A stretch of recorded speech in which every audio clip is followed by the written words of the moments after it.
Everyone who has ever had a rat or a mouse in their house actually knows this. So if you had a mouse or a rat in your house, it's very unlikely you will see it sitting bang in the middle of your living room. Most likely it's scurrying along the corners and the edges and quickly hiding away because it is afraid of open, bright spaces. So what are the kinds of drugs that you have studied? So you're asking the trickiest question, which is what is a drug? So if you think about it on an average daily basis, we don't sometimes think of the fact that we're consuming drugs, right? It's not something that we think about, but most people's days start with a cup of coffee or a cup of tea. Right there within those are molecules like caffeine and molecules like theanine. Again, those are eventually drug-like molecules. Fundamentally, any drug at high enough concentration will eventually tip into the bag. Harm to self and harm to others, the number one drug on that list will be. Welcome to this new episode of Against the Grain. We have a very special guest today. Our guest is Professor Vidita Vaidya from the Tata Institute of Fundamental Research. She is chairperson of the biology department at the TIFR and a professor of neuroscience, right? And her main interest, she studied in Mumbai and has a doctoral degree from Yale University in the US. Her team's research interest currently is in neurocircuitry. Is that right? That's right. And so her interest is in the neurocircuitry of emotion, its modulation by life experience, and the alterations in emotional neurocircuitry that underlie complex psychiatric disorders like depression. Her team is also interested in understanding the actions of psychedelics at the molecular, cellular, neurocircuit, and behavioral level. She is committed to enhancing equity, diversity, and inclusion in academia. So, welcome to the show, Vidita, and thank you for taking out the time for this. So, I believe you describe yourself as a neuropsychopharmacologist. So, can you explain what that is? What does a neuropsychopharmacologist do? Okay, I'll break it down. There's three components to that word. There's a neuro. It's a big word. So. Yeah, it's a long word. There's a neuro, there's a psycho, and there's a pharmacologist. So the neuro means the brain. So I'm interested in the brain. I'm interested in behaviors produced by the brain. That's why the neuropsycho. And I'm interested in pharmacology because I'm interested in drugs that influence the brain to change behavior. So breaking it down, if I had to convert it into a simple sentence, it would be I'm interested in how drugs talk to our brains to change behavior. That's the bottom line. But in a sense, my interests are in circuits in the brain that produce emotional behavioral states. Right. And these drugs impact those emotional behaviors? They do. Like life experience can change your behavior, much the same way drugs can also impact the brain to change behavior. And that's what I have been studying for several decades now. So what are the kinds of drugs that you have studied? So if you think about it on an average daily basis, we don't sometimes think of the fact that we're consuming drugs, right? It's not something that we think about, but most people's days start with a cup of coffee or a cup of tea. Right there within those are molecules like caffeine and molecules like theanine. Again, those are eventually drug-like molecules. They're small molecules that have an effect on your brain. I mean, if you have before your cup of coffee, you may not have fully woken up and been ready to start your day, but after that cup of coffee and with that little bit of caffeine in your bloodstream affecting your brain, your alertness goes up. You might be ready to take on tasks. So people study a variety of drugs that we standardly consume and then drugs that are clinically used. And the drugs I'm interested in are drugs that are used either in the clinic to treat depression or anxiety, or drugs that are potentially being explored for that, like psychedelic drugs, which may have an impact on behavior and could eventually also end up as something that is clinically used. So how do you define a drug? Because I mean, it's not that any H2O is a molecule, but it's not a drug. Yeah, so this becomes so you're asking the trickiest question, which is what is what is a drug?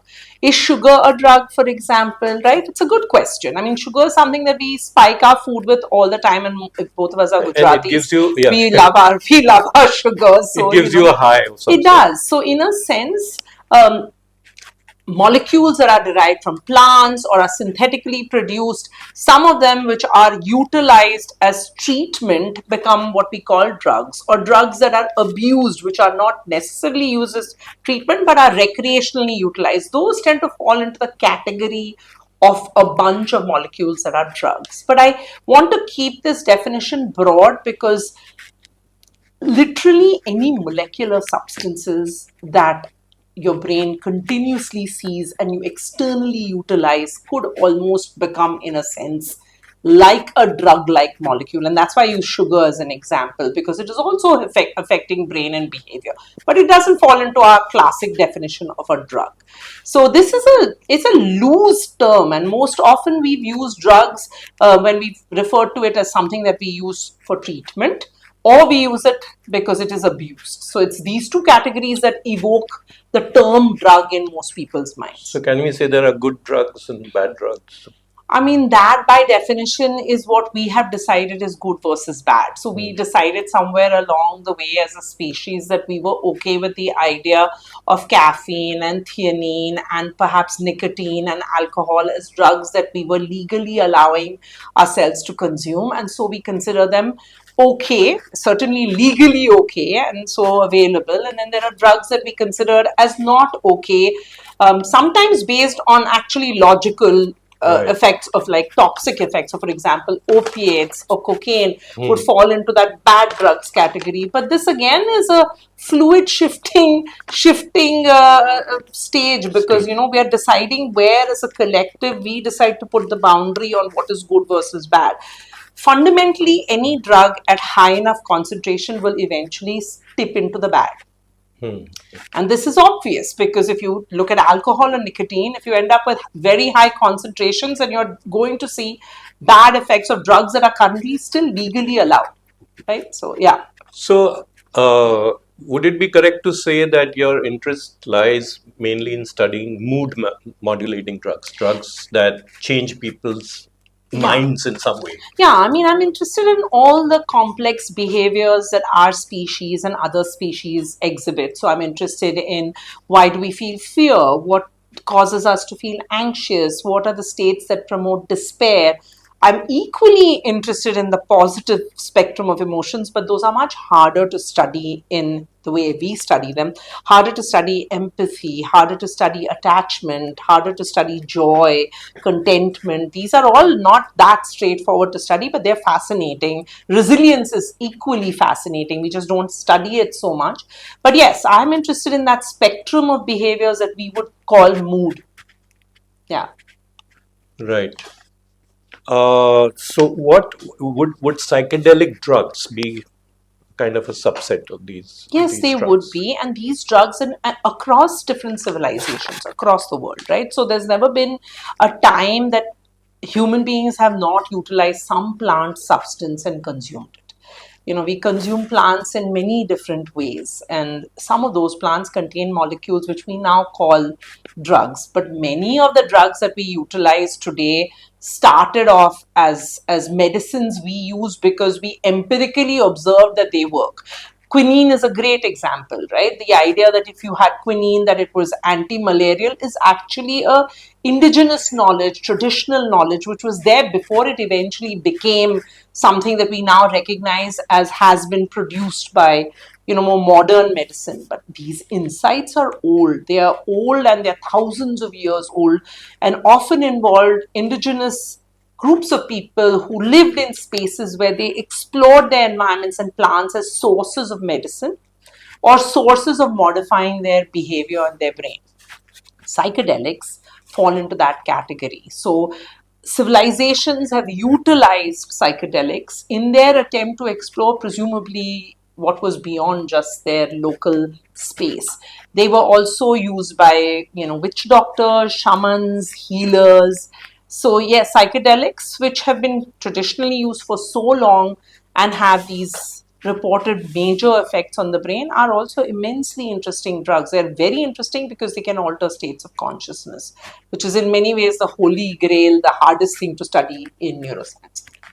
So the framing of these drugs as being mood modulating, it comes specifically from Western culture, right? I mean, indigenous cultures that actually discovered these drugs or used them in a spiritual context. Correct. They didn't think they were altering states of mind. They seem to have been thinking that they were revealing something deep about the human mind, which was otherwise not easy to access.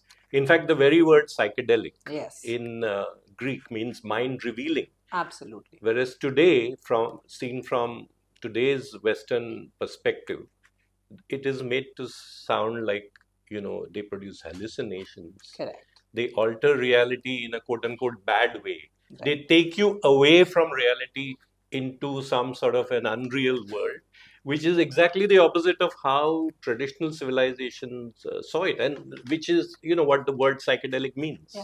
No, actually, I think that's a really valid and interesting point because psychedelics, in many ways, there's been an attempt to rename psychedelics as well, to call them entheogens, from an attempt to say that they bring you into the presence of something larger than oneself. Really, Something, that's yeah. interesting. So there's What's the the etymology? Entheogens? entheogens comes from it's essentially to be in the presence, in a sense, of God, but in a sense the idea is to be in the presence of something that is a Bigger. more larger sense of consciousness than just that which is limited to yourself, right? So that is an attempt to reframe the appropriate language for it. It is also true that they alter states of perception, and in that sense they do produce hallucinatory like behavior in both animals and in humans. But yes, indigenous cultures have treated, very often, many indigenous cultures have treated this as sacrament, almost, as in this that came from the plants that gave us access to something that was significantly larger than what was immediately accessible to us in our world. And of course, the lens of modern Western medicine applied to it tends to look at it in a more user derived manner, which is to say, how can we utilize this to treat Right. X or Y condition of disorder? And so that, in a sense, and in some ways, to think about it, modern medicine, or rather Western medicine, has only navigated this for the last 120 years or so, right? Mescaline is like purified and synthesized in the early 1900s, so it's not that long, whereas more traditional and indigenous communities have had thousands of years to work with these molecules and find ways to incorporate them, maintaining respect for these molecules at the same time, not perhaps treating them necessarily as medicine. I agree with you. I think we're still in early days in terms of the Western modern medicine exploration of these molecules, and it is more user oriented, which is how can I use this to treat X. And also, it arbitrarily defines something as normal. That is to say, our reality, that is our day to day reality, is by definition deemed to be normal.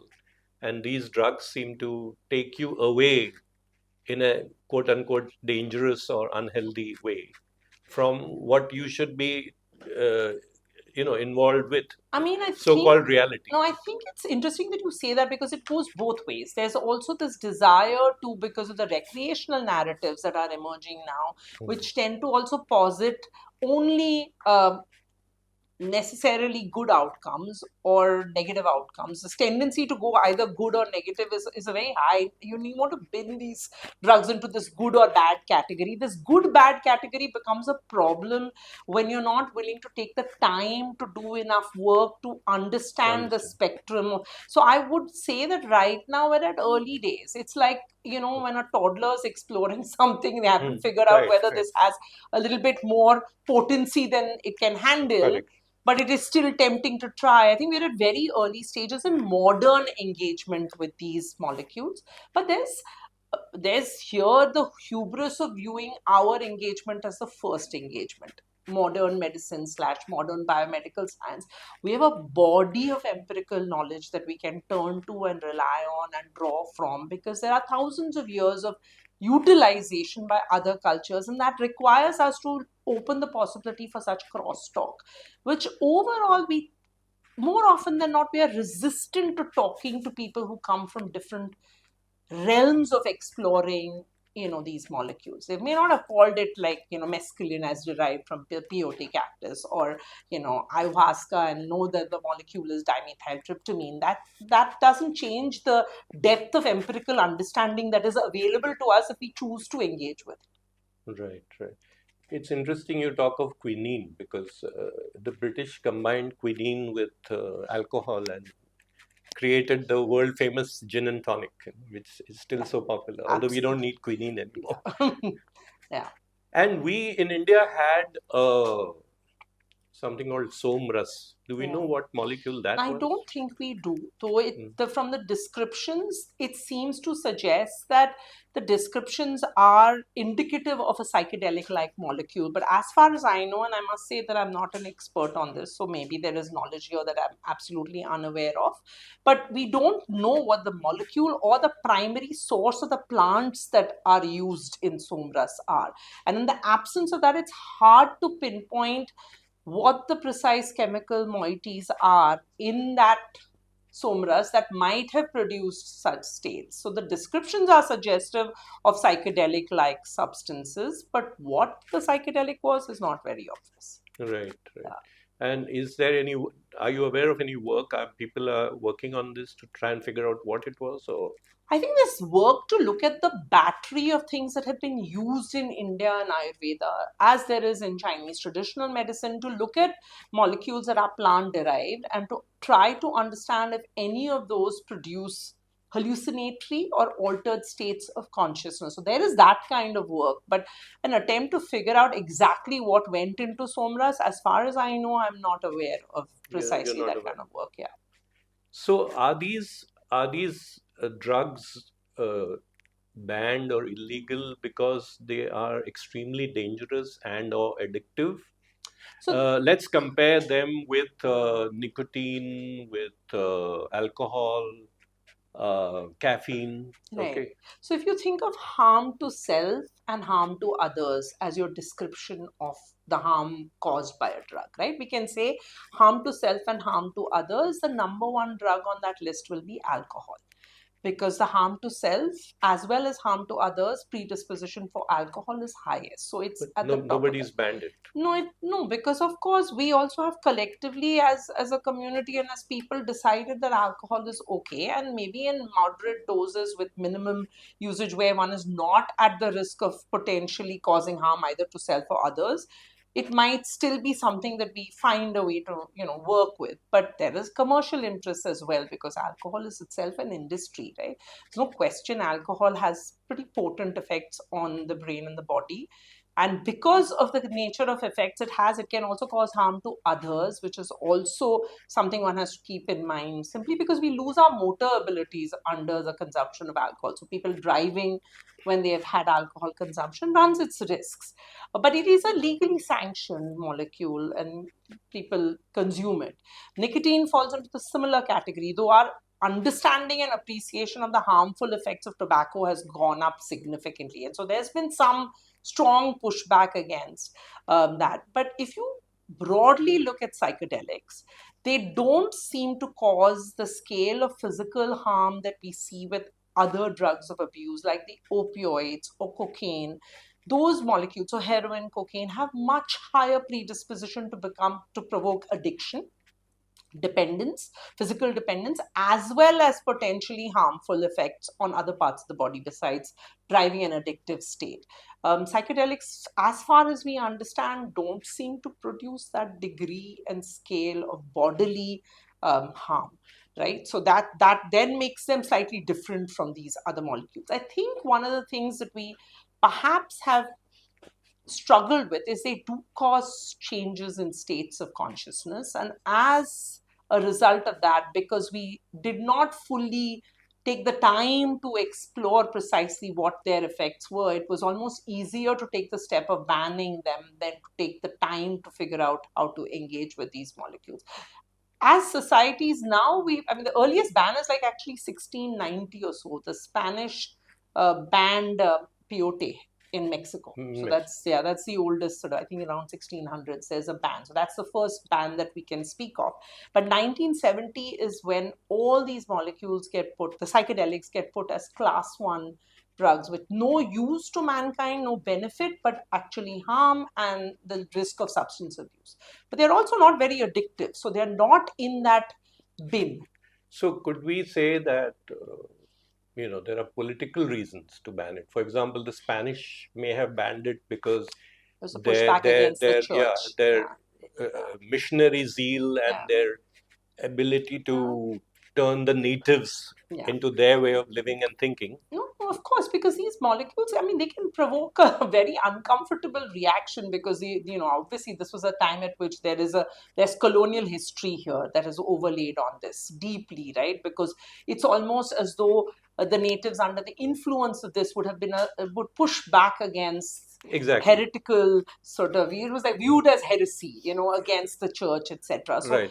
of course, and there's also the possibility that when you think about it from the perspective of the more modern banning of these substances, if these molecules afford you an access to the possibility of this awareness of consciousness or a unity with the world, or the idea that the idea of separation between self and another and one's environment becomes a little bit loose, then concepts like nationhood, where artificial lines get Correct. laid down and now you have to justify violence to defend imaginary lines in the ground, become very hard to hold to. So, of course, in that sense, governments would find this a harder mass Subversive. to They're subversive drugs. exactly harder to control a mass which is then questioning whether it is worth laying down one's life over the conceptual idea of national boundaries. I think the specific context you're referring to perhaps is the Vietnam That's War where it first came up, but and Nixon banning yeah, the, absolutely. But this is conceptually something you can imagine would come up over and over again, because these molecules are affording the mind access to states which otherwise you may not have access to. And sometimes the positive consequences of some of these molecules are the mystical experiences they afford. The negative is that there is a risk of a psychosis like break. So one has to understand these molecules are how great is that risk? Tell us about that risk. I mean, these are psychotomimetic drugs in that they produce states in the brain that are also sometimes seen in situations with psychosis. So it's a component of a risk. I think when you take these drugs and overlay them on genetic background, genetic predispositions, and life histories, how that cocktail is going to combine in that individual and determine precisely where it takes the brain to is not instantaneously apparent. So you have genetic background, you have that history, and then you have set and setting, who you are with when you take these drugs, what state of mind you're in at that moment changes the nature of the way your body responds to this drug. So it's not something where you can say, I give you X, this is the kind of response you're going to have. That predictive control we currently really don't seem to have. So it's not that obvious to us exactly what state is going to ensue. The other thing is these molecules have fairly long lasting effects from everything that we understand currently, which again, in the absence of us studying them more deeply and engaging with them in a sense with the same respect that we have seen many indigenous communities do it, viewing it as sacrament, something that was almost a practice that you required to prepare yourself A religious for. practice. Yeah, you prepared yourself for. Unfortunately, we haven't shown as in modern parlance, we are not as a collective as deeply respectful of molecules that come from plants as some other, as indigenous communities have been in their engagement, not just with plants, but also with their own environment. It's very obvious that in modern parlance, we have not engaged with the environment very well. So here again, there is this risk that we'll rush in without a deep appreciation and without a genuine respect for what the power of these molecules is. And therefore create the harm that is being predicted anyway. Potentially create harm in certain situations. I mean, it's difficult to say what precisely will flow out, because there are also positive experiences and people have some immensely powerfully positive experiences as well. I believe there are many countries where this ban on these drugs is being reconsidered actively, like It, Switzerland, if it, I'm not it is mistaken. being reconsidered, but again, as I said, it's being reconsidered from the point of view and perspective of using these molecules as treatment for mood related disorders, for depression, treatment resistant depression, post traumatic stress disorder, anxiety, obsessive compulsive disorder, and substance abuse. So for these classes of disorders, there's the possibility for which currently available medication Is is not seriously effective. inadequate, and we have created such a complex world that the because these are all disorders that have a component of a stress But history. it's Yeah. ironical you say substance abuse because now we are talking about a substance that addresses Yeah, substance but it abuse. seems to be quite Hmm. interestingly Very effective interesting. Yeah. for opioid disorder and alcohol use Right. disorder, and there are clinical trials underway that are promising. So we need to explore that more. But they may be molecules that actually help with opioid use disorder, alcohol use disorder, as well as with Right. yeah, Right. And I've also heard the view, especially from people in the Netherlands, where it's yeah. they are much more liberal about these kinds of drugs. That this is these class of drugs are consciousness expanding, and to expand my consciousness is my fundamental right. It's my consciousness, and if I wish to expand it, and if I think something is going to expand it, who is the government to stop me from doing it? Is That's one view. What would you say to that? I mean, the thing is, this comes down to saying harm to self and harm to others, right? Where does the government have the right to intervene with this? Clearly, not intervene as far as alcohol is concerned, where the harm to self and harm to Is others is evident, as very you said. high. But I would say that as a civilization, we haven't yet fully developed our maturity to handle many of these molecules. This Hmm. holds true for the psychedelics, it holds true for marijuana, right? So while these molecules have promise for certain treatments, they might be interesting in the perspective of what they afford you as an access in your mental universe. I still feel that proceeding with caution is a smarter way than going laissez-faire. And Right. my worry is we swing from one One extreme to extreme to the the other. other. We go either we'll ban everything and we won't even study it, to the other end, which is like now it's all doors Free open. for Yeah, all.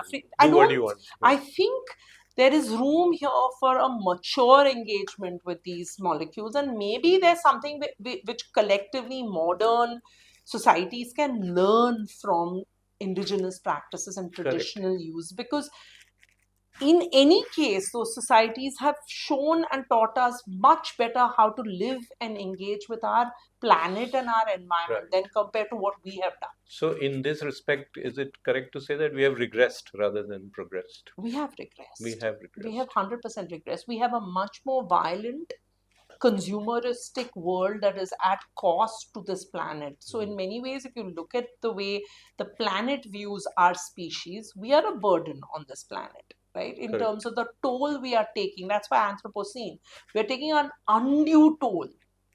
A large number of us, 8 million, billion of us, but still the toll that we are taking on this planet is disproportionately high. So, absolutely, there's something we can 100% learn from a better engagement with our environment. That also holds true for the drugs, So, what exactly is the work you do in your lab with these right? drugs? So, I'm interested in precisely how these drugs affect the brain. Okay, and I use rats and mice because they are the mammalian species. They have shorter lifespans. They have many of the building blocks of their nervous system are very similar to us. Structures are very similar. They also exhibit fear. They also exhibit anxiety-like behavior, despair-like behavior. So they become powerful, um, you know, animal models in which we can study how these drugs work. We can also study them directly on neurons in a dish, which is what we do. And I'm interested in asking, okay, if we provide a psychedelic like drug to an animal, how does the animal's behavior change? And can we pinpoint the precise parts of the brain that the drug works on to change the behavior?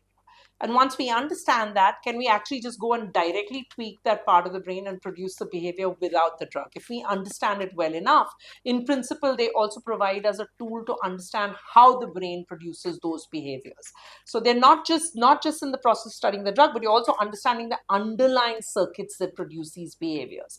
And then I'm equally interested in what do they do directly in a neuron? How do they affect the receptor that they bind to? What's the signaling that's produced? What do they do to the sort of bioenergetic status of those cells in the brain? So our neurons are like the biggest energy guzzlers we have. 20% of all your food related glucose utilization to get energy is being utilized by this 1.5 kilogram structure in your brain, right? It's disproportionate how much of our energy requirement is done by that structure, even at rest, even when you're not at your optimal doing Do we stuff. still need exercise?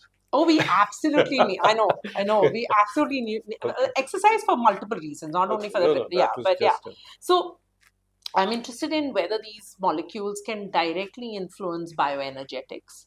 And what does that do to neurons? Does it improve neuronal health? How does it change neuron structure? So these kinds of questions. right. So, uh, you're saying there are other ways to produce these same effects. Which what are those ways? Is some kind of electrical stimulation, or how does that? Yes. So What's for the the mechanics of yeah. that? So let's say how does a psychedelic change your behavior? Suppose Right. we wanted to look at something as simple as that, right? So the drug is provided to the animal either orally or into the bloodstream directly so that it Hmm. gets everywhere in the body and in the brain. And then these drugs work on receptors in the brain. So many of these molecules actually bind to specific serotonin receptors. Serotonin is anyway there in your body. It binds to these receptors normally. Here, the psychedelic is binding to the receptor and producing a signaling state, which then can activate a population of neurons or inhibit a population of neurons, which then eventually gives you a final behavioral state. So now, if you figure out these individual steps, Right. then in principle, if you figure out the steps well enough, you could say, let me not take the drug. Let me just look at whether I directly tweak the circuit. And if I've understood it correctly, I should produce the behavior without the drug. And there are ways to tweak neurons. You can use laser light by genetically incorporating light sensitive channels into neurons and applying the right laser light through a fiber optic cable into that part of the brain will switch on those neurons to either fire or to actually reduce their firing, and then you can look at the effects. Right. Or you could chemically induce a response in that class of neurons by putting in engineered channels that respond only to the chemical that you provide. And that then causes those neurons to either fire or be inhibited, and that allows you to start. So these are the chemo and optogenetic tools that we currently use to try to understand which circuits produce what behavior. Right. So, but what would be the advantage of producing that effect uh, without the drug? I mean, what's the purpose of that? Because Okay, if you're anyway doing it with the drug, no, so of course, I mean the point is that drug, in a sense, for us, for me as a neuropsychopharmacologist, the drug is a tool that allows me to study how the brain responds to response. produce a Yeah. behavior. Okay. In principle, if you can understand it with a drug, you can also understand how that behavior is produced In the brain. in the brain. And it's not as though the drug is the only thing that allows you to produce that behavior. Life experiences can change those circuits and cause that behavior to be produced. So the drug provides you a tool to understand the Correct. brain. And once you understand it well enough, you can find multiple ways to tweak that circuit in principle to be able to produce those Which are behaviors. potentially less harmful or less Exactly. risky. Exactly. So, for example, right now there's a substantial interest in saying if we know the precise molecules in, let's say, peyote cactus or in the molecules in ayahuasca or in, psilocybin from the mushrooms, Mushrooms. if we know these molecules, we know their structures, we know what they bind to and the signaling they produce, in principle, can we tweak these molecules? Because combinatorial chemistry allows you to do that. So if you tweak the molecule, you can actually produce molecules that do not have the mind altering hallucinatory states or the psychotomimetic component, but do have the beneficial effects on anxiety and fear and despair that from a treatment perspective would become extremely interesting. So there's a pipeline now world over that's exploring that, though there's jury's out because it's not obvious whether the trip is needed for the mood beneficial effects or the trip can be separated from the beneficial effects on mood. Is it possible that things like meditation and breathing exercises, pranayam kind of stuff also does I mean, I think, produces similar yeah, effects? I think this tells you is that in principle, your brain is capable of having accessing these states. Right. Right. So that's the one piece of news you immediately know. If the drug That's the good news. Yeah, that's good news. Like if the drug can, in principle, tweak the nervous system to allow you to access these states, then in principle, that state is accessible to your brain. And maybe there are other ways. So bound to be other ways that you can potentially access those states. It could be through like training your brain with strong meditative practices, which in a sense perhaps may take longer than doing it with a drug. And of course may also give you outcomes which are not identical, but potentially take you in that direction. I think there's a really interesting study that came out where they looked at deep breathing and looking at how deep breathing may take the network of the brain to a state which is similar to the kind of functional brain states that you get with a psychedelic. So I would say that we are at the beginning of exploring the diverse ways in which we can access those brain states. And I would certainly not say that the only way to do it is likely the psychedelic drug. Right. But we're early days yet. We haven't done these studies well enough. And I think in this sense, these studies will be best done in humans and not in, animal models. Because first of all, many of these experiences are subjective and we require the subjective conversation with the person who's having the experience to fully understand the association of the brain state with the subjective description of that state, which we can't do in animal models. I believe one of the studies you did in this connection made quite a big splash in 2024. It was cited in Newsweek, and it became a kind of It was a study done by a very talented former graduate student in my lab, Prachi Tiwari, led by her, where she wanted to ask which part of the brain do the psychedelics modulate to reduce anxiety-like behavior. So that's exactly what she set out to study. And we had wonderful collaborators at Cornell who helped us also on this study. Oh, it was done between India Yeah, and... it was done between India, Cornell, and Columbia. Wow. So in the US, it's a transnational study. It was really a transnational study. Wonderful because it was a lot of fun working with this team. And Prachi is the first author who led this for her thesis. So what she did was she wanted to ask, okay, if I give a drug like DOI, which is a synthetic psychedelic, and I know that we can reduce anxiety-like behavior in rats and mice. And you'll ask me, how do you even look at anxiety in rats and mice? But the bottom line is, everyone who has ever had a rat or a mouse in their house actually knows this. So if you had a mouse or a rat in your house, it's very unlikely you will see it sitting bang in the middle of your living room.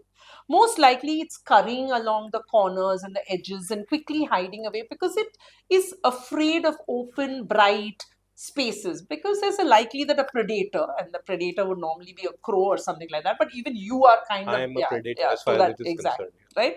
So rats avoid very brightly lit open spaces, and what we were looking at is if you do this task with rats called the elevated plus maze, which is a maze which is 2 feet off the ground with 2 open arms and 2 closed arms. Under the influence of a psychedelic, animals seem to get over their anxiety-like behavior for those open arms and actually happily explore the open arms. So once a psychedelic is on board, you seem to be bringing down the fear of those open, bright spaces, and animals will explore. But we don't know which part of the brain produces this behavior at all. And that's what Prachi went to figure out. And she explored many, many parts of the brain, figured out it was the ventral hippocampus. Then within the ventral hippocampus, figure out which class of neurons produces this behavior. It's the paravalvumin neurons, doesn't matter what they're called, but a specific class of neurons that seem to be targeted by the psychedelics, causing an inhibition of this part of the brain, and that produces the behavior.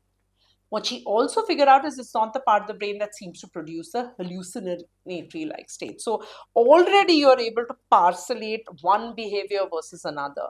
It's also not the part of the brain that produces the locomotor effect. So what we're beginning to do is say, Here's the drug. It goes into the whole animal. Can we parcellate which part of the brain is responsible for what effects? And that, in a sense, is probably why it did get that kind of attention, because people were interested in exploring the idea that this is the part of the brain that produces this particular effect of psychedelics. Right. And what that tells you is that in principle, if you can segregate this, you might be able to tweak molecules to be able to have one versus the other effect. The work that you do seems to suggest that uh, everything that happens in the mind also happens in the brain, and therefore mind and brain are coterminous. They are not two separate things. So, where do you stand on how human consciousness is produced? How do these biochemical interactions, neurons produce something like the sense of being you, the sense of enjoying a cup of coffee? Correct. How does that happen? Yeah, so you are now taking us to the boundaries and edges of where neuroscience starts getting a little shaky in terms of our genuine deep understanding of where consciousness, awareness, even in a sense, emerges from. While we have some understanding of the brain states that are associated with sedation versus sleep versus conscious awareness of experience, the precise way in which this emerges, and we suspect If it emerges. yeah, we suspect it emerges. If that's what's happening, we don't really have a nailed down understanding of it. I mean, consciousness is really the holy grail in neuroscience. In many ways, to understand that is still one of the biggest problems. So if you ask me to distinguish between mind and brain, I will have to move into loosey-goosey territory where I struggle to say, how do I distinguish these two? But I understand in many ways we think of the mind as the conscious mind, which is aware of, So which is irreducible. Maybe it can't, maybe it's prior to, well, that's what idealists say, that mind is prior and all this is. Yeah. So consciousness itself cannot be explained in terms of any other thing. So right now, the current working understanding is that it is an emergent effect of as far as your work is concerned. Not my work, but the work in the field. Broadly, the neuroscience community thinks of it as an emergent process. Now, the question is, if it is an emergent process, one expects this emergent process to happen in many other organisms that have similar complex nervous systems like ours. And because a lot of what we attribute as consciousness requires an interrogation and a awareness that one is conscious.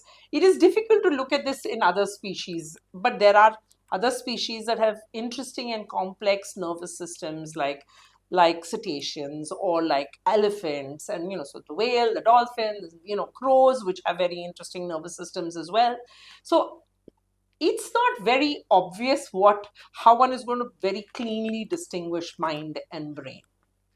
Right, but you work with rats. Aren't they conscious? When you look at them in the eye, do you not see something there? I think they do, and I would like to believe that. And your cats are you don't have cats, but I did have a cat when I was a kid growing up, and I was very fond of my cat. And I think anyone who's ever had a pet, they're obviously conscious. I mean, has such an emotionally deep relationship with the animal that it's hard to then say this is an individual that is not fundamentally as aware of its own state as you are. It's akin to you. Yeah. It's tempting to look at it that way. I would certainly say that when I've worked with rats, that I feel that there is far more complex behavioral states that we have not yet attributed to them.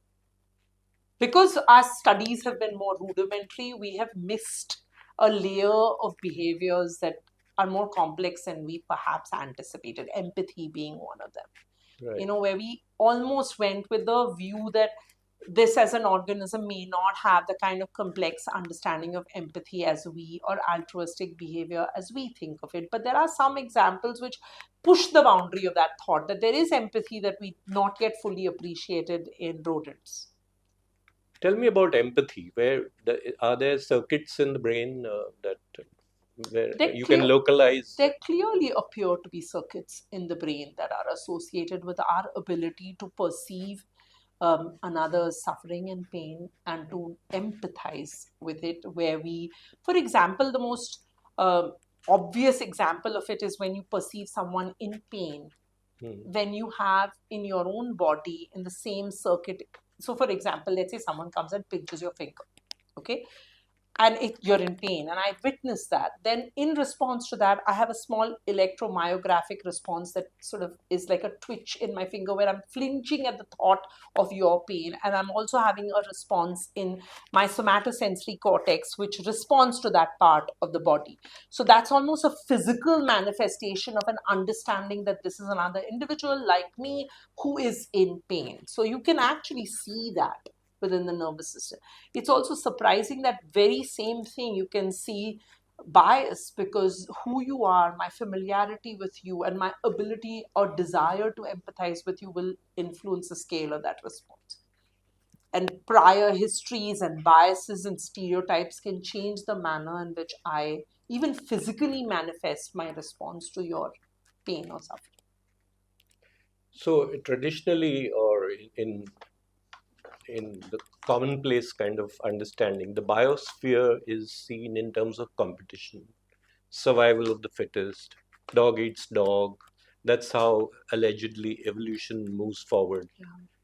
Uh, so, when you talk about empathy, what is the role of empathy in the biosphere? Is it as much of a determinant of biological existence as is seemingly competition? I would love it if it was, right? But I is mean, it? What's your observation? I mean, I think we've created a narrative structure that serves the narrative of survival of the fittest and competition as the narrative for, And you know, probably it mirrors the way our society is yeah, structured. selfish genes, Each man for, etc. or Right, woman for himself, right. herself, But and I mean, nurture for especially mammalian species is a huge component of our evolutionary correct. histories as well. We give birth to infants when they're fairly vulnerable, and there has to be massive investment in protecting this For vulnerable 20 years for sometimes. vulnerable infant. Otherwise, there's no survival There's chance, no right? So survival. there is a advantage to having a nervous system that is oriented towards nurture,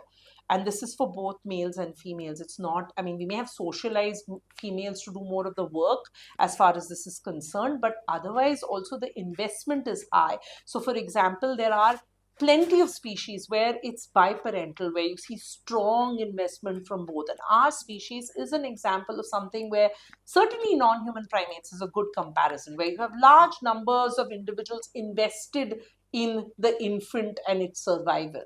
Now, that element strongly points to the fact that for species where, unlike, you spawn multiple eggs and then hope for the survival of whatever that survives from that, when you have an infant which you have to have this much degree of investment in to allow it to reach adulthood and survive, then the basic ideas of empathy are within the ideas of nurture and care, etc. And so I would be very surprised if we are not equally invested in wanting that element to be a key component of our nervous systems. So, would you say that the paradigms we have currently for understanding evolution or animal behavior are inadequate because we are looking at them purely in terms of survival and maximizing benefit?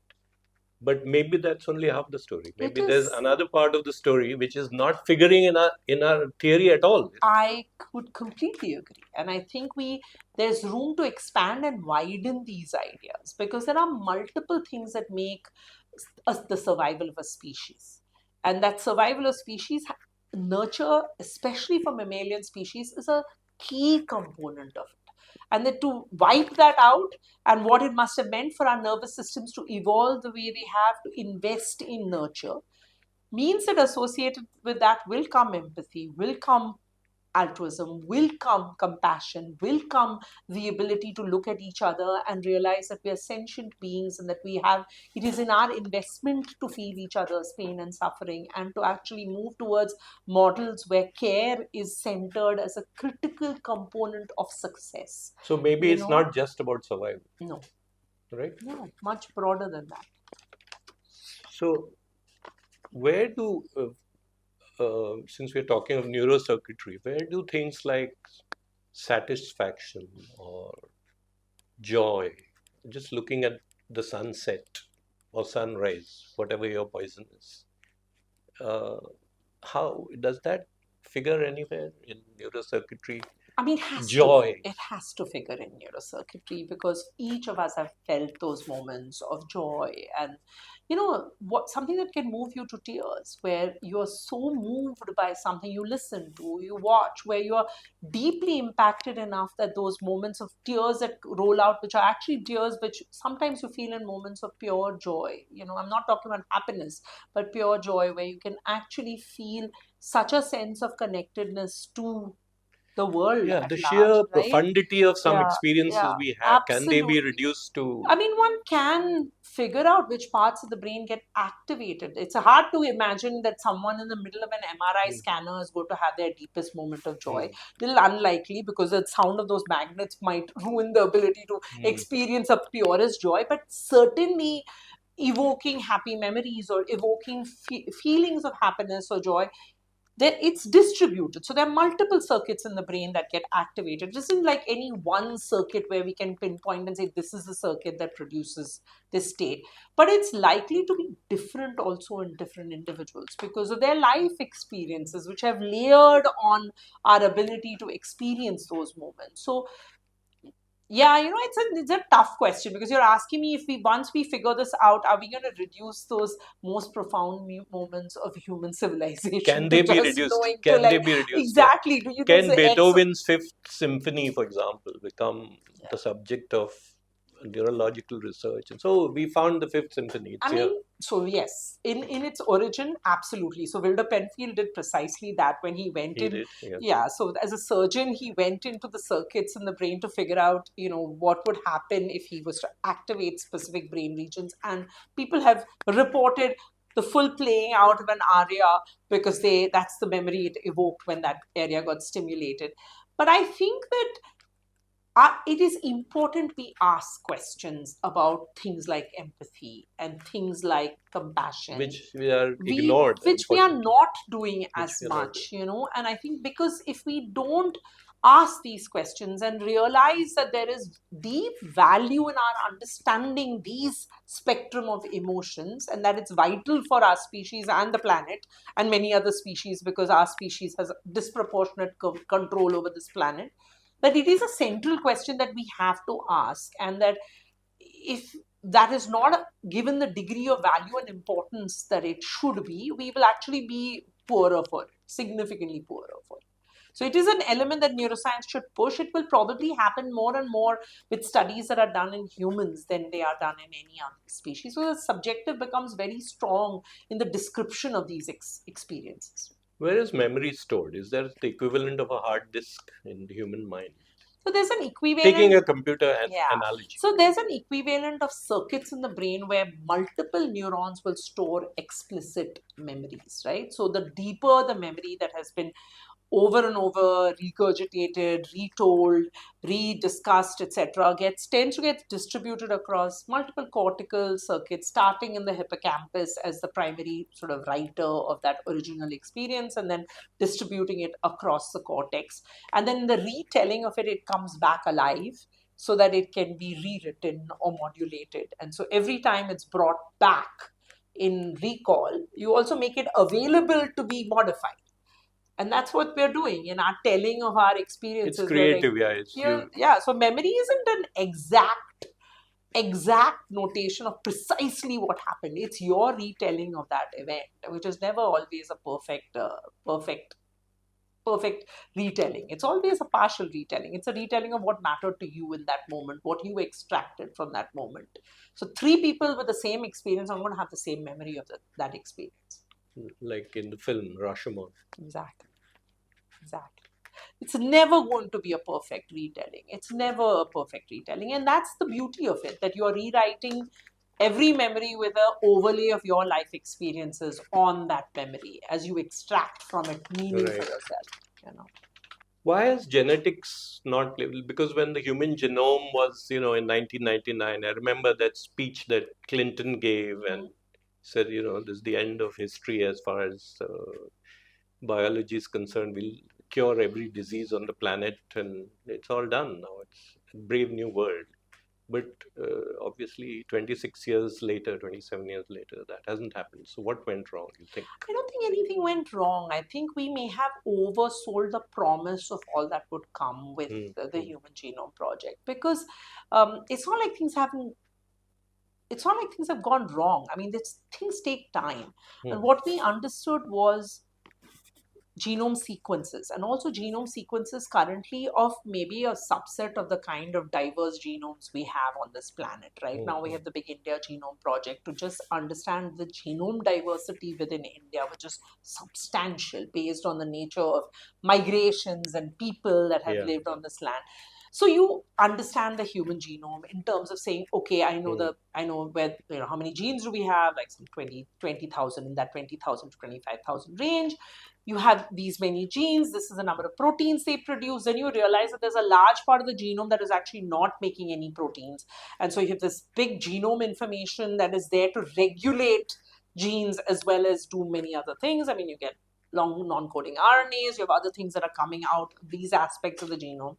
So we have a much deeper understanding than we had in like 20 years ago.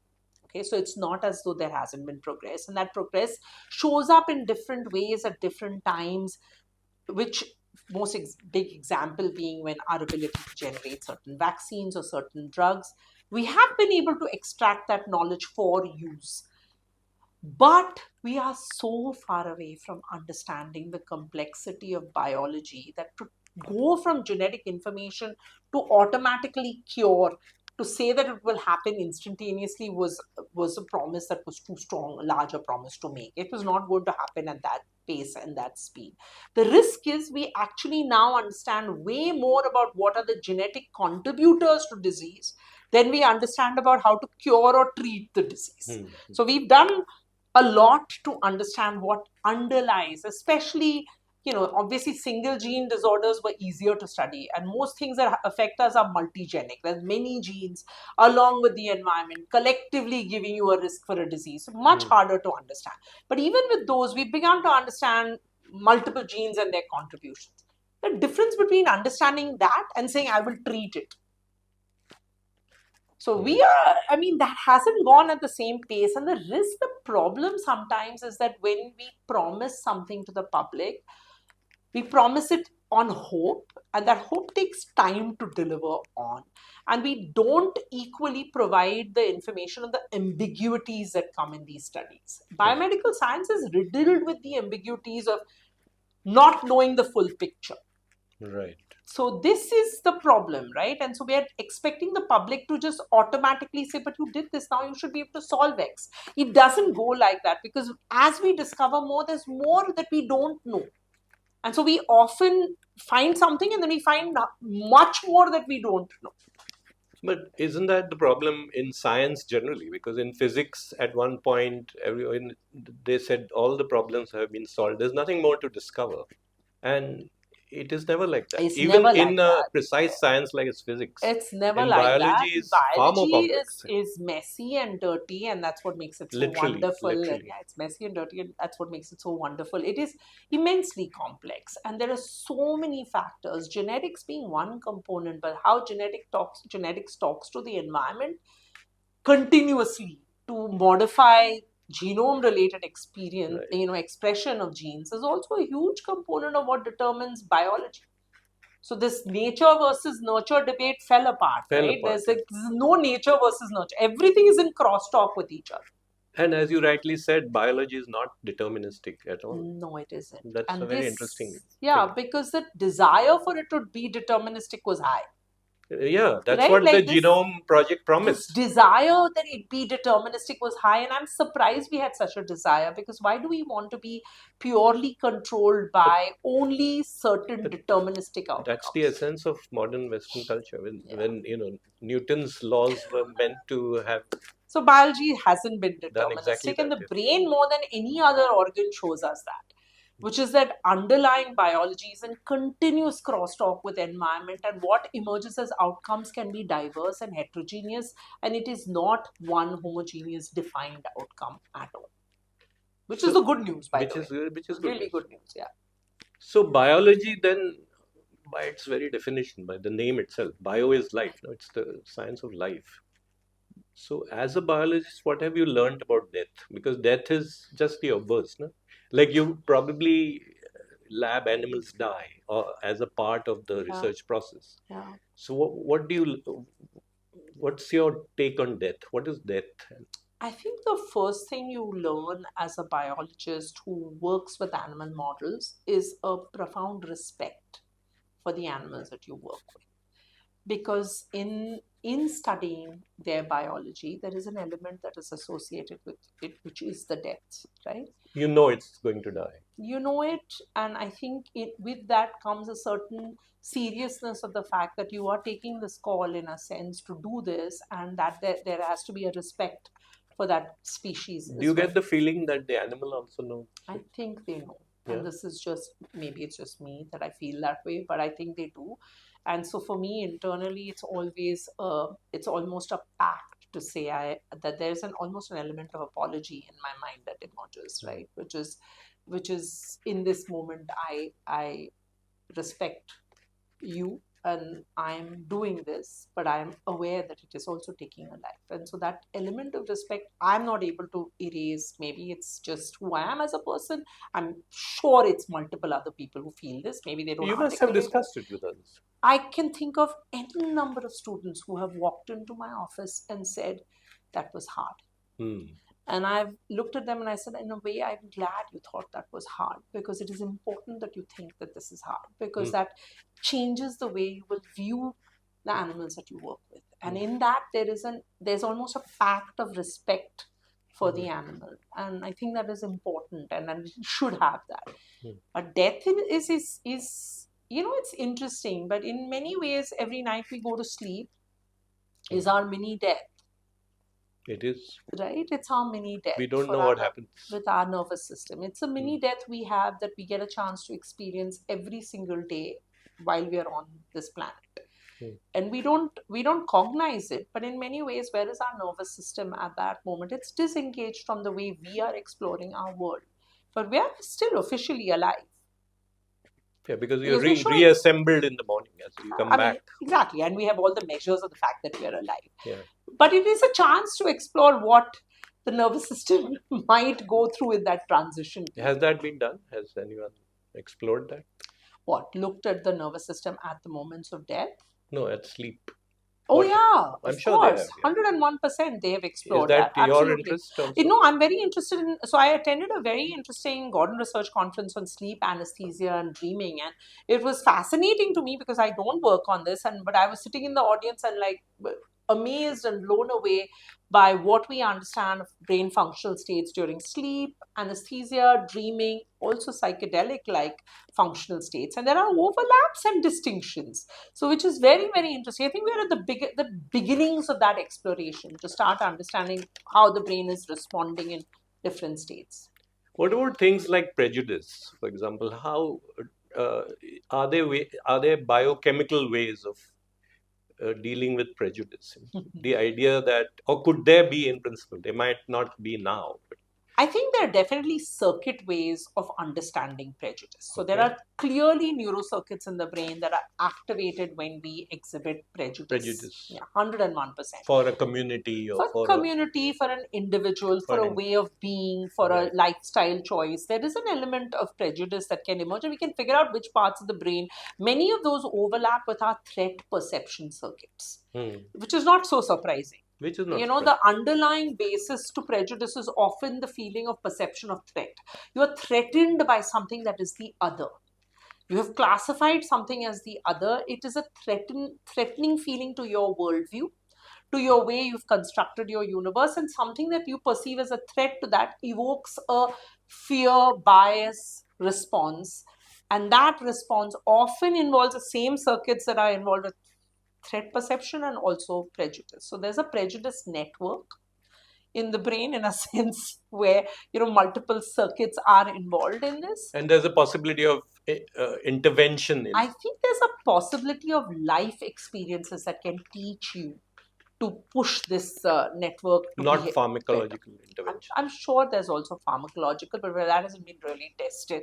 But life is a great way of educating the brain. So one of these very nice studies, which came from Peggy Mason's lab at University of Chicago, that I would like to, quote in this instance, very interesting. So what she did is she took rats from two different strains. Okay, so Sprague Dolly rats and Long Evans rats. So it doesn't matter. The names are A versus rats, B. Yes. They're two different strains of rats. Now, what she did is she put the rat. So they were in a cage, and the rat was one rat was actually trapped in an area where it couldn't get out. But there was another rat in the bigger box around it who could help this rat escape. Now, when she saw that, she could very interestingly see that this rat would first go and explore, see, oh, there's another rat. I don't know this rat, but I'm kind of broadly familiar with, looks like my type almost, and it would let it out. Okay. Now, one Sprague dolly would do this for another Sprague dolly. And even if they had never been like previously exposed to each other, it's just like, I'm a Sprague dolly, you're a Sprague dolly. Mere wala hai. Exactly. Right? Mere wala hai, and then let it out. Now, a Sprague dolly for a Long Evans would look at the Long Evans and say, I'm not doing this for a Long Evans, I'm not letting the Long Evans out. Which itself is interesting because somehow this is like, I perceive you as other or unfamiliar, and sufficiently unfamiliar that I'm not taking a chance with you, right? Unless some point earlier, I was exposed to some other Long Evans and I had resided with some other Long Evans. Then it is enough for me to say, hey, I knew someone like you before, and I'm getting this is fascinating. I'm getting over this, so I'm going to let you out. Now, that to me means that familiarity with something like this other was enough to override any threat perception or whatever to prevent what was considered a model, not of altruism, but certainly a model of empathy, like I'm going to let you out, you're trapped in here. You know what that tells me, this experiment, that rats are possibly wiser than humans, because let's take the city of Lahore in 47, and the people who lived next door to each other turned on each other. So this question of not knowing, he was a next door neighbor, so obviously you knew him, but they turned on each other, and you know what happened. So, of course. No, I mean, and so is it that rats are smarter or wiser than us? I think that in that situation, that situation is one where there is life or death. This is a slightly different situation, but I think you're right that when we perceived we are deeply threatened by whatever, we go to our most aggressive tendencies with a desire to protect what we perceive as our own. But what is own versus another, right? It's that expansion that gives us a chance to, in a sense, get a control over how our aggressive behaviors are. And so in that, I love Peggy Mason's work because it opens the idea to the notion that if you widened your idea of that which is familiar early enough, and you did not start perceiving or othering anything that you viewed as a threat to your worldview, the likely of the violence that emerges might be less. Our nervous systems are more complex than rodents. They tend, non-human primates also do this, but humans do this tendency to exhibit violence to that which we view as an other or which we view as a threat. The amount of violence we as a species have committed to each other is not often found in many other species. No, it is spectacularly high by any standards. So then it's equally as important for us to understand what it is that will result in our breaking those threat perception circuitry. Why are we so quick to other and to view with judgment another? And react with such extreme violence. React with our most strong response of, I want to deny this or negate it or get rid of it in its entirety. Right? That's our knee-jerk response. And right now, that is what we are seeing world over. You're seeing the world over. Yeah. So I believe your father, Vidita, was a clinical pharmacologist himself. So I'm assuming you were inspired by him, because in a sense, you are continuing the family business, quote unquote. Yes. Yeah, no. And so tell us about him. Dr. Ashok Vaidya is a very well-known figure. And so tell us about his work. And What So, he? so my dad trained as a internal medicine doctor. He was an MD in internal medicine and then a PhD in clinical pharmacology. But he's always had a deep love for plant-derived Ayurveda insights, and he was always interested in saying we have in our own society, we've had diverse explorations of interesting molecules and medicines. It behooves us in a sense to explore them with a certain degree of reverence, but an equally important desire to explore them rather than going the vainglorious path of saying this is what we have done and we have solved everything. Rather than that, with a reverence for that knowledge, but also desire to say, is this real, not real? Is this true, not true? Hmm. What is it? And if it is that, then can we figure out what these molecules are? What are they doing? That was his approach. And I early on, so I grew up on a research center campus, and my At Sibagai, you was with Sipagagi, Sibagai, yeah, head of clinical yeah, research, right? yeah. And I so often went to his lab as a kid growing up. So for me, it was a big treat because nobody had air conditioners in their houses. So in the So the summer, lab was air oh my God, conditioned. it was great, right? In the summer vacation to get to go to, and I would get these either gold spot or limca bottles. I was allowed the rare Hmm. treat of a soft drinks were never there at home. So Hmm. this one gold spot or limca or thumbs up would be provided once in a way when I went to Right. his lab. So early on, I saw firsthand that I was lucky with both my mom and my dad to see a passion for what they do. And I really saw that with my father, that he thoroughly was deeply interested as a pharmacologist in the effects of drugs on the body. My engagement with the nervous system is 100% inspired by those early exposures, no question about it. And so he became a collaborator of mine over the years, and we worked closely with each other. So we Wow. published papers together, and that Wow. I view as the deepest privilege of my life, which is the chance to have worked directly with him as a collaborator of Oh, mine. that's a rare Yeah, privilege. yeah, yeah, And he fathered something called reverse pharmacology. yeah. What can you explain that? Yeah, yes. Besides fathering me, he also fathered reverse Yeah, he's pharmacology. been Yes, listed as the yes, father yeah, of I yeah, know, I know. besides fathering. Yeah, Yeah, yeah. right. So, reverse pharmacology is the idea that experientially people have used drugs based on empirical observations, Hmm. right? So, whether it be Ayurveda, whether it be Chinese traditional medicine, or it be the shamans of the Amazonian tribes, Ayahuasca and right? all that. Ayahuasca.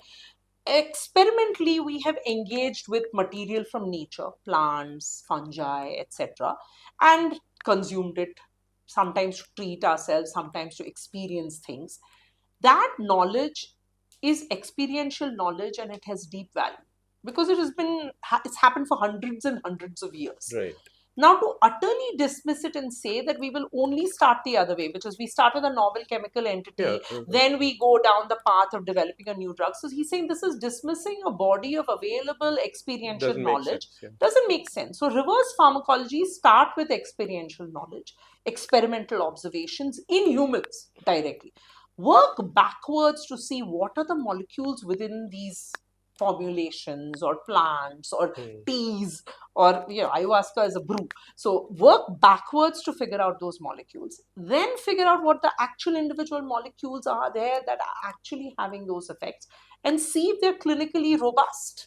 So you speed up the pipeline rather than the other way, which is you start Yeah. with a molecule, you go Start through from the process, you scratch. start with toxicology. Here, often the toxicology is not so much of a concern because thousands of years People have been having it, so people have it's been not like consuming. So the toxicology is unlikely to be the biggest concern, though that may not always be the case. Can be also toxic situations where people have been right. using formulations with toxicity. Either ways, agnostic to whether it is good or bad, start with the formulation and work backwards to figure out the molecules and see if you have a faster pipeline. Because currently, to get a new drug, the investments are prohibitive. Prohibited. And for the global south, it's almost as though they are not even on the landscape They are of not on being the able to list. make new And once they discoveries. are developed, they are unaffordable unless you reverse engineer them Exactly. as we do Yeah. regularly. Yeah. Yeah. So tell us something about your because you grew up your childhood because you grew up in a Gujarati family in Mumbai, right? In suburban Yeah. Mumbai, Goregaon, I Yeah. believe. I grew up in Korea. So what were your childhood experiences? How do they contribute to what you are today? For example, your emphasis on things like empathy, equity, diversity, your concern for the animals that you. I'm not saying others don't have that concern, Lots but of people do, lots yes. of people do. But I'm saying that there is a whole universe of values that obviously must have originated from your environment. So how was it like in that? So I grew up in Goregaon, Yes. but in a city like Mumbai, but at a time in the 1970s where Goregaon was pretty much like quasi wilderness. Correct. It was It was, wilderness. yeah, it was, there was Not Arimal colony, anymore yeah, though, but not anymore at all, but there was Arimal colony, there was a Sanjay Gandhi National Park, there was our campus, which was a Sivagaigi campus, and I grew up with a lot of wildlife around me. We had cobras, we had lots of snakes, we had leopards. leopards regularly entering into the campus. We actually have, I mean, so there were a couple of monkeys floating around on campus as well. So it was not unusual to have some run in with some wildlife, snakes in particular. So plenty in my childhood. I've seen plenty of cobras in my childhood. It wasn't like, oh my god, once in a blue moon. It was actually something that you would run into. Rat snakes were, garden variety, literally.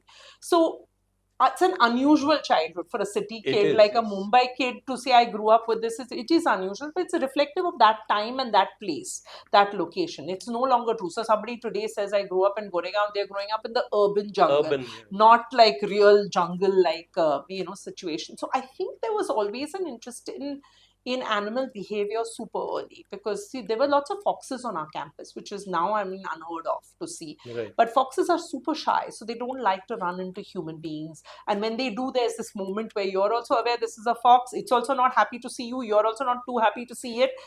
But there was a chance to see a lot more of nature. And so there was that early element. But I think for me, because I grew up on a research center campus, I had the privilege of previewing things which otherwise a kid might not have, because I had access to lectures and talks. Sometimes people would come, people who were working with hippopotamuses or with elephants, and they would give a talk. And I thought this was the coolest thing since sliced bread, right? I'm listening to these almost Jane Goodall, Diane Fossey like stories of people who are actually working in the wild. That was my first sort of interest in animal behavior.